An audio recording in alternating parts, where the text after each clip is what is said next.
একটি পণ্যের দাম 20% বৃদ্ধি পেয়ে পুনরায় 20% হ্রাস পেল, তাহলে সার্বিক মূল্যের যে শতকরা পরিবর্তন সেটি কত?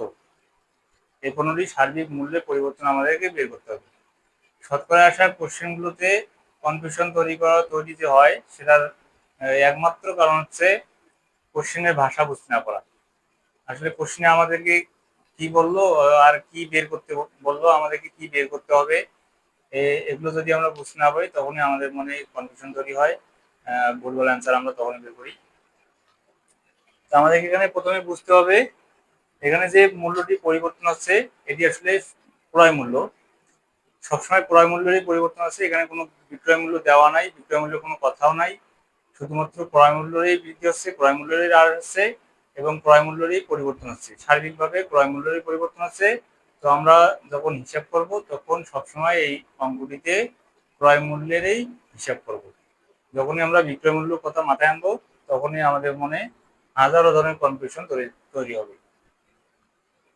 আমরা প্রথমে এই যে পণ্যটি আছে, পণ্যটি যেহেতু ক্রয় মূল্য দেওয়া নাই, আমরা একটা ক্রয় মূল্য ধরে নিলাম আমরা যে প্রাথমিক যে ক্রয় মূল্য পণ্যটির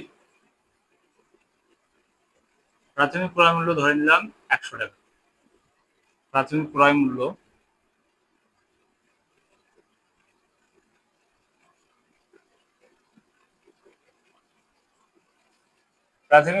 আমরা ধরে নিলাম 100 টাকা। এখন যদি ক্রয় মূল্য 20% বৃদ্ধি পায়, ক্রয় মূল্যটা যদি 20% বৃদ্ধি পায় তাহলে এটার মূল্যটা কিরকম হবে?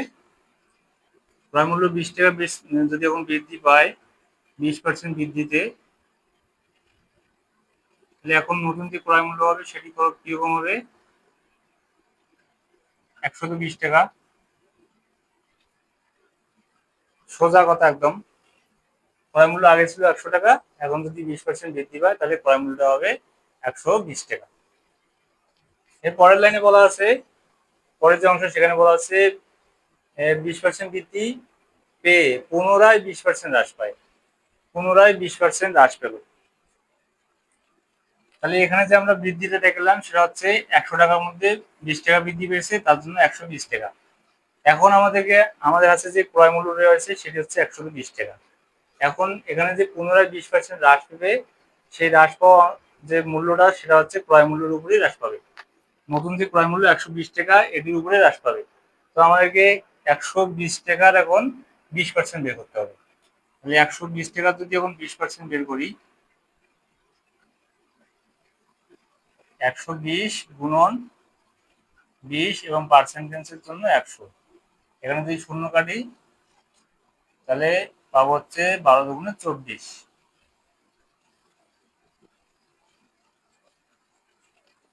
120 এর 20% মানে হচ্ছে 24 টাকা।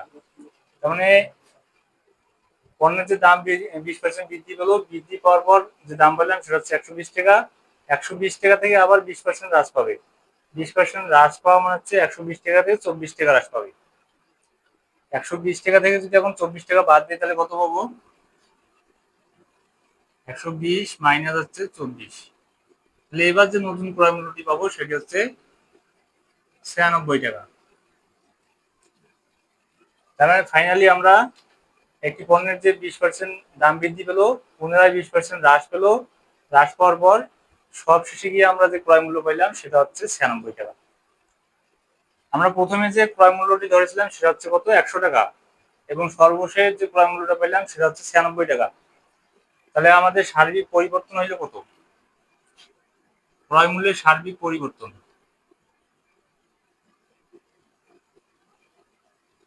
ক্রয় মূল্যের সার্বিক পরিবর্তন হলো আগে ছিল 100 টাকা, প্রাথমিকে 100 টাকা ছিল এবং সর্বশেষ বের হলো 96 টাকা। তাহলে সার্বিক পরিবর্তন হচ্ছে 4 টাকা। তাহলে ক্রয় মূল্যের একদম সার্বিক পরিবর্তন হচ্ছে 4 টাকা। আর আমরা যেহেতু প্রথমে ক্রয় মূল্যটা 100 টাকায় ধরে নিয়েছিলাম, আর আমরা জানি সবাই শতকরার হিসাব সবসময় 100 এর সাথে তুলনা করা হয়। যদি আমরা প্রথমে ক্রয় মূল্য 100 টাকায় ধরে নিয়েছি এবং এখানে যতগুলো পরিবর্তন ঘটলো সবগুলো 100 টাকার মধ্যে ঘটলো, তো এই সর্বশেষ যে 4 টাকা আমরা পরিবর্তন পাইলাম এটি হচ্ছে অ্যান্সার, এবং সার্বিক পরিবর্তন হচ্ছে শতকরা পরিবর্তন যদি আমরা লিখি তাহলে আমাদেরকে 4% লিখতে হবে।